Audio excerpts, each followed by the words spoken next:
जीवन रे केबे काहाकु ठकिकी आगुकु जीवाकु चेष्टा करंतु नहीं, कारण समुद्र ढेउ जेमती आगुकु आसी थाए सेमिति बहुत शीघ्र पछुकु चली जाई थाए। जीवनर 5टी सत्य माँ व्यतीत अन्य केही विश्वस्त होई परिबे नहीं। जने गरीब लोकर कोनसी बंधु होई परिबे नहीं। आज भी लोक माने भल चिंता करिबा अपेक्षा भल चेहरा को पसंद करते।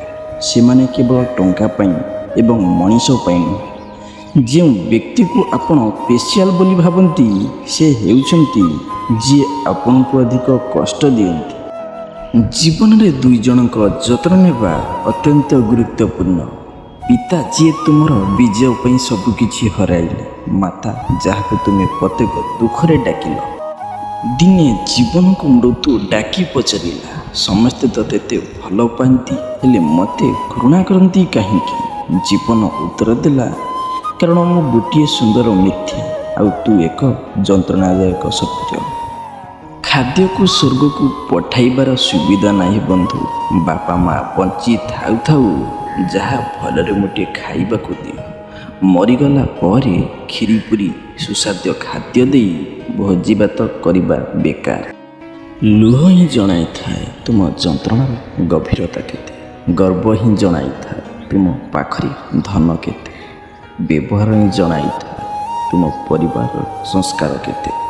सफलता ही जनाई थाए तुम चेष्टा शक्तिर सीमा केते। धैर्य ही जनाई थाए तुम अपेक्षार समय सीमा केते।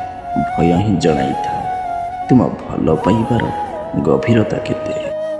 दीप माटी रहे कि सुनार सेटा महत्वपूर्ण नुहे। यह केते परिमाणर स्थान को आलोकित करुछि ताहा महत्वपूर्ण। सेहीपरि मनीष गरीब हेउ कि धनी ताहा महत्वपूर्ण नुहे। सुंदर व्यवहार सबुठु महत्वपूर्ण। जंगल रे प्रतिदिन सकाळु बाघ भावे जे ताकू जोर रे दौड़ीबार अछि, नले से भोकिला मरिब। एवं हरिण मध्य भावे जे ताकू बाघटू बेसी गति रे दौड़ीबार अछि, नले मु मरीजिबी। आपण बाघ हुंतु बा हरिण सेतिरे किछि फरक पड़िब। जदि आपण को सुंदर जीवन यापन करिबार अछि ताहले प्रतिदिन दौड़ीबाकू पड़िब, कारण संघर्ष बिना ना किछि मिलिछि ना किछि मिलिब। जो बाटरे गले आपण एका होई जाउछंती तेबे बुझी जानतु आपण ठीक बाटरे चलुछंती, काहेकि ना सतर बाटरे चलिले केही आपणक साथीरे रहिबे ना। दिन सारा काम करी घर को फेरिला परे बापा कहती केते रोजगार कलु, स्त्री कहे केते संचय करिछु, पुओ कहे मो पई कोन आनिछ, केवल जणे ही कहे कोन खाइछु। सी किए जानती से हेउछि माँ।